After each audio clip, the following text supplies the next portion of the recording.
एक एक्सपेरिमेंट करके देखना। अगली बार जब कोई तुम्हारी इंसल्ट करे, तुम्हें प्रोवोक करे, या फिर व्हाट्सएप पे कोई सरकास्टिक रिप्लाई भेजे, या फिर कोई इंस्टाग्राम पर स्टोरी लगाए जो इनडायरेक्टली तुम्हें कमेंट पास कर रही है, तो कुछ भी मत करना।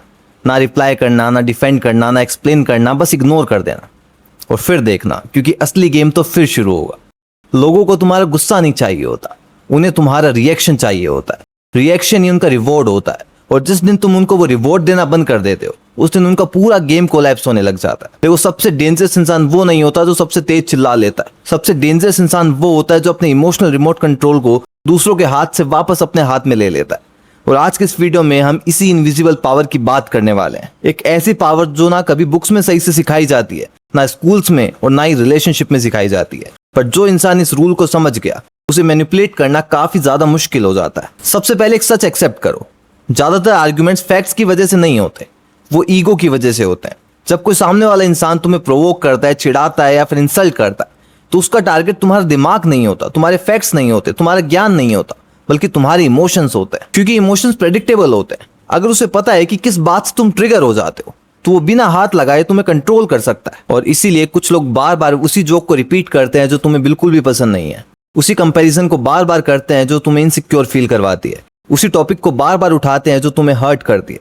उन्हें मजा तुम्हें इंसल्ट करने में नहीं आता, उन्हें मजा आता है तुम्हारे रिएक्शन देखने में। तुम्हारा गुस्सा उनके लिए एक एंटरटेनमेंट है, तुम्हारा एक्सप्लेनेशन उनके लिए एक विक्ट्री है, तुम्हारी फ्रस्ट्रेशन उनके लिए प्रूफ है कि उन्होंने तुम्हें हिला दिया। और सबसे फनी बात पता है क्या है? बहुत बार सामने वाले को भी नहीं पता होता कि वो तुम्हारे साथ एक गेम खेल रहा है। ह्यूमन ब्रेन नेचुरली रिवॉर्ड ढूंढता है। अगर तुम्हें चिढ़ाने के बाद सामने वाले को इमोशनल रिस्पॉन्स मिलता है, तो उसका ब्रेन साइलेंटली ये सीख लेता है कि ये ट्रिक काम करती है। अगली बार वो फिर वही करेगा, बिल्कुल उस छोटे बच्चे की तरह जिसे अगर एक बार रोने पर चॉकलेट मिल जाती है तो वो अगली बार और जोर से रोएगा। क्यों? क्योंकि उसको रिवॉर्ड मिल चुका है। अडल्ट्स भी वही करते हैं, बस चॉकलेट की जगह अटेंशन मांगते हैं और रोने की जगह सरकाज़म, टॉन्ट्स, पैसिव एग्रेशन और इमोशनल मैनिपुलेशन का यूज करते हैं। इसीलिए तुम नोटिस करना, कुछ लोग तुम्हारे मना करने के बावजूद भी बार बार कॉल करते हैं। तुम अगर रिप्लाई ना दो तो वो और ज्यादा मैसेजेस भेजने लगेंगे। तुम अगर शांत रहो तो वो तुम्हें और ज्यादा प्रोवोक करेंगे, क्योंकि उनका मोटिव प्रॉब्लम को सोल्व करना है ही नहीं, उनका मोटिव है तुम्हें रिएक्ट करवाना। जब तक तुम रिएक्ट नहीं करते, उन्हें लगता है कि गेम अधूरा है। पर जैसे तुम एक्सप्लोड कर जाते हो, उन्हें एक अंदर से सेटिस्फेक्शन मिलती है कि देखो इसको कंट्रोल करना कितना आसान है। इसी वजह से सोशल मीडिया इतना एडिक्टिव है। कोई भी स्ट्रेंजर आकर वीडियो पर कमेंट कर देता है कि भाई कंटेंट तो बिल्कुल बेकार है, बस इतना सा सेंटेंस, और एक क्रिएटर पूरे दिन उस कमेंट के बारे में सोचता रहता है। 1000-10,000 लोगों ने अप्रिशिएट किया होगा, पर हमारा ब्रेन सिर्फ एक नेगेटिव कमेंट पर जाकर अटक गया, क्योंकि नेगेटिव रिएक्शन हमारे ब्रेन के सर्वाइवल सिस्टम को एक्टिवेट कर देता है। हमारे प्रिमिटिव ब्रेन को लगता है कि भाई अटैक हुआ है और इस अटैक का जवाब देना जरूरी है। और आज के टाइम पर इंटरनेट का सबसे बड़ा बिजनेस मॉडल इसी वीकनेस पर बना हुआ है। रेज बिकती है, आउटरीच बहुत तेजी से स्प्रेड होता है। ट्रिगर्ड लोग जो होते हैं वो बहुत ज्यादा कमेंट करते हैं, ज्यादा लाइक करते हैं, ज्यादा एंगेज करते हैं, ज्यादा शेयर करते हैं। और इन एल्गोरिथम्स को तो बस तुम्हारा अटेंशन चाहिए, तो जितना तुम रिएक्ट करोगे उतना उनके बिजनेस मॉडल के लिए अच्छा है। रिलेशनशिप में भी एग्जैक्टली यही होता है। कभी कभी एक पार्टनर इंटेंशनली रेट रिप्लाई करता है, या फिर साइलेंट ट्रीटमेंट देता है, या फिर इंटेंशनली जेलसी क्रिएट करता है, और तुम सोचते हो कि शायद वो बिजी है या फिर अपसेट है। लेकिन बहुत बार ये सिर्फ इमोशनल फिशिंग होती है। सामने वाला देखना चाहता है कि तुम किस लेवल तक उसे चेज करोगे, कितनी बार कॉल करोगे, कितने पैराग्राफ लिखोगे, कितनी बार एक्सप्लेनेशन दोगे कि मैंने कुछ गलत नहीं किया है। और जितनी बार तुम अपने आप को एक्सप्लेन करते हो, तुम अपनी वैल्यू धीरे धीरे तोड़ते रहते हो। क्योंकि एक्सप्लेनेशन तब दी जाती है जब तुम सामने वाले को अपना जज बना लो। जब तुम बार बार अपने आप को प्रूव करते हो, तो उस टाइम पर पावर ऑलरेडी शिफ्ट हो चुकी है। ऑफिस में देख लो, रिलेशनशिप में देख लो, दोस्तियों में देख लो, फैमिली में देख लो, हर जगह कुछ लोग ऐसे होते हैं जो इमोशनल डिटेक्टिव्स होते हैं। वो ऑब्जर्व करते रहते हैं कि तुम किस बात पर ऑफेंड होते हो, किस बात पर डिफेंसिव हो जाते हो, किस बात पर गिल्टी फील करते हो, और फिर बार बार वो उसी नस को दबाते रहते हैं। क्योंकि उस इंसान से ज्यादा वैल्यूएबल चीज उसके बटन्स होते हैं। जिस इंसान को वो बटन्स मिल गए, उसे फिर तुम्हारी परमिशन की जरूरत ही नहीं पड़ती। वो जब चाहे तुम्हारा मूड खराब कर देगा, जब चाहे तुम्हारा फोकस तोड़ देगा। इसीलिए इमोशनल इंटेलिजेंट लोग हर बात का जवाब नहीं देते, वो हर इंसल्ट को चैलेंज नहीं समझते, वो हर एक्विजिशन को कोई कोर्ट केस नहीं बना देते। उन्हें पता होता है कि हर अटैक का रिप्लाई देना, उस अटैक को इंपॉर्टेंस देना होता है। और दुनिया का सबसे महंगा रिसोर्स पैसा नहीं है, तुम्हारा अटेंशन है। जिसे तुम अटेंशन देते हो वो तुम्हारी रियलिटी का हिस्सा बन जाता है, और जिसे तुम इग्नोर कर देते हो उसकी इंपॉर्टेंस धीरे धीरे मरने लगती है। अगर आपको मेरे यूट्यूब वीडियोस में थोड़ी भी वैल्यू लगती है,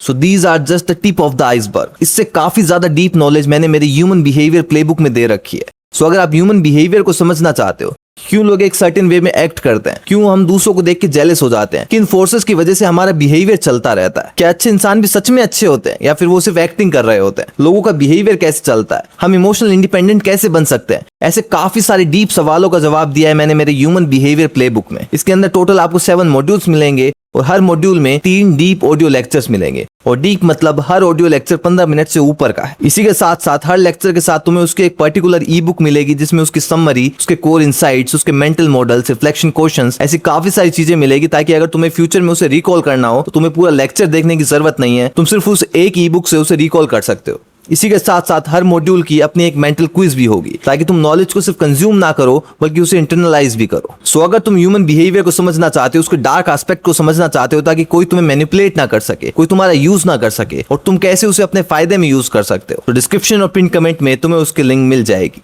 वीडियो पर वापस चलता है। लेकिन यहाँ पर एक डेंजरस मिसअंडरस्टैंडिंग शुरू होती है। लोग सोचते हैं कि इग्नोर करने का मतलब है वीक बनना, इग्नोर करने का मतलब डर जाना, इग्नोर करने का मतलब हार मान लेना। लेकिन सच तो इससे बिल्कुल उल्टा होता है और यहीं से शुरू होता है एक ऐसा साइकोलॉजिकल गेम जो बहुत से लोग समझते ही नहीं है। जब तुम सामने वाले को रिएक्शन नहीं देते हो तो उसके दिमाग में एक ऐसा साइकोलॉजिकल प्रोसेस शुरू होने लगता है, एक्टिवेट होने लगता है, जो उसको अंदर ही अंदर तोड़ना शुरू कर देता है। क्योंकि ह्यूमन ब्रेन सर्टेनिटी से प्यार करता है और अनसर्टेनिटी से डरता है। जब तुम रिएक्ट कर देते हो तब सामने वाले को क्लैरिटी मिल जाती है कि चलो हाँ ठीक है, मेरी बात इसको बुरी लग गई, इसको गुस्सा आ गया, मेरी बात का जो मेरा मोटिव था वो पूरा हो गया, गेम खत्म। लेकिन जब तुम रिएक्ट नहीं करते हो, तुम उसकी तरफ देखते हो या फिर बस थोड़ी सी स्माइल करके छोड़ देते हो या फिर सिर्फ अपना काम करते रहते हो, कुछ जवाब नहीं देते, तो उसके दिमाग को कोई कंक्लूजन नहीं मिलता। और हमारे ब्रेन को अधूरी कहानियां बिल्कुल भी पसंद नहीं होती और फिर उनका दिमाग खुद ही उन कहानियों को पूरा करने लगता है कि शायद इसे मुझसे फर्क ही नहीं पड़ता, शायद ये मुझे इतना सीरियसली नहीं लेता, या फिर शायद ये मुझसे ज्यादा पावरफुल है। मतलब अब 1 सेकंड पहले जो इंसान तुम्हें कंट्रोल करने निकला था वो खुद ही खुद की इमेजिनेशन का शिकार बन चुका है। इसीलिए साइलेंस इतना अनकंफर्टेबल होता है, इतना पावरफुल होता है। जब 2 लोग लड़ रहे होते हैं और एक जना अचानक से चुप हो जाता है तो दूसरा और जोर से चिल्लाने लगता है क्योंकि उसे जवाब नहीं मिला है।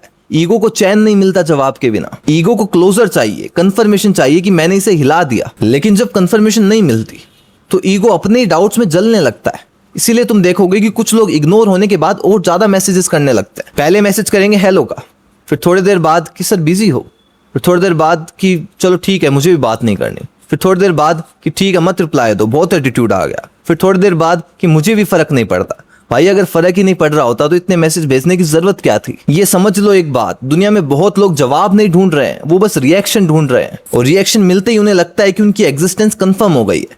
इसीलिए कुछ लोग हर जगह डिबेट करते रहते हैं, हर पोस्ट के नीचे आर्ग्यूमेंट करते रहते हैं, हर कन्वर्सेशन में कॉन्ट्राडिक्शन क्रिएट करते रहते हैं, हर जगह ड्रामा करते रहते हैं। उनका गोल सच नहीं होता, सच जानना नहीं होता, उनका गोल होता है बस अटेंशन। और अटेंशन पाने का सबसे नीच तरीका, सबसे गलत तरीका है दूसरों को डिस्टर्ब करना। तुमने नोटिस किया होगा कि कुछ लोग इश्यूज पर बात ही नहीं करते, सॉल्यूशन पर बात ही नहीं करते, वो बस इशू को जिंदा रखना चाहते हैं। क्योंकि जब तक इशू जिंदा रहेगा तब तक उनका अटेंशन जिंदा रहेगा। जैसे ही इशू खत्म हो गया वैसे उनका अटेंशन भी खत्म हो जाएगा। अब यहाँ पर एक डार्क ट्रुथ छुपा है, जितना ज्यादा तुम अपने आप को एक्सप्लेन करते हो उतनी तुम अपनी पोजीशन को वीक करते हो।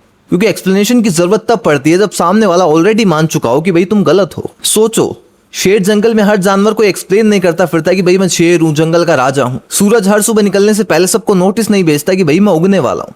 जो चीज असली होती है उसे अपने आप को प्रूव करने की कोई जल्दी नहीं होती। लेकिन हम क्या करते हैं, अगर किसी ने हमें बोला कि भाई तू तो सेल्फिश है, हम पूरी 15 मिनट की स्पीच शुरू कर देते हैं कि नहीं यार मेरी एक्चुअली वो सिचुएशन अलग थी।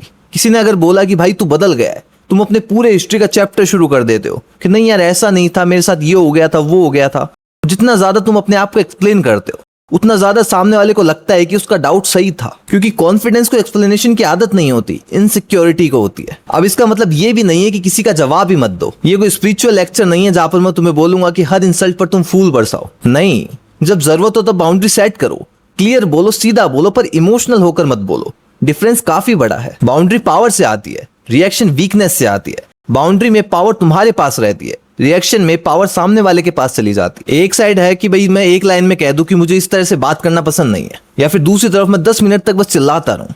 दोनों अलग अलग चीजें हैं। पहले में सेल्फ रेस्पेक्ट है, दूसरे में इमोशनल लीकेज है। और सबसे बड़ा ट्रैप लोग तुम्हें गिल्ट से कंट्रोल करने की कोशिश करते हैं कि भाई अब तो एटीट्यूड आ गया, अब तो बड़े लोग हो गए, अब तो रिप्लाई भी नहीं करते, रिप्लाई करने में क्या प्रॉब्लम थी, हम तो बस मजाक कर रहे थे। ये सारे सेंटेंस इनोसेंट नहीं होते, ये इमोशनल हुक्स होते हैं। इनका पर्पस होता है तुम्हारे अंदर गिल्ट को क्रिएट करना, क्योंकि गिल्ट इंसान काफी इजीली मैनिपुलेट हो जाता है। जैसे तुम गिल्ट फील करते हो, तुम अपनी बाउंड्री तोड़ देते हो, तुम अपने आप को एक्सप्लेन करने लगते हो, तुम उन चीजों के लिए भी सॉरी बोलने लगते हो जिसमें तुम्हारी कोई गलती नहीं थी, और सामने वाला समझ जाता है कि भाई गिल्ट वाला बटन दबाओ और ये झुक जाएगा। रियल स्ट्रेंथ ये नहीं है कि तुम हर बैटल जीत जाओ।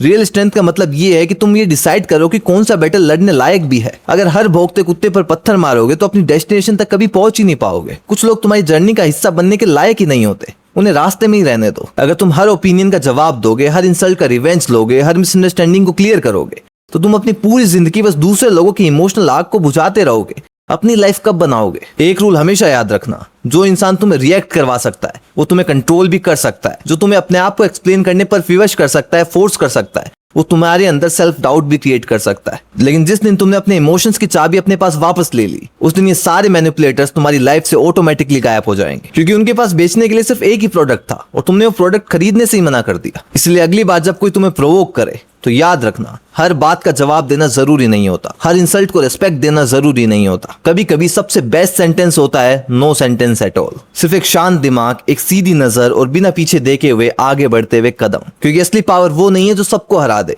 असली पावर वो है जिसे कोई और ना हिला सके। सो ये था मेरा आज का वीडियो। अगर ये वीडियो आपको रिलेटेबल और वैल्यूएबल लगा तो इसे लाइक करके चैनल को सब्सक्राइब कर लीजिए। और हाँ, अगर आप ह्यूमन बिहेवियर को डीपली समझना चाहते हो, ये तो सिर्फ टिप ऑफ द आइसबर्ग था, जैसा कि मैंने कहा था।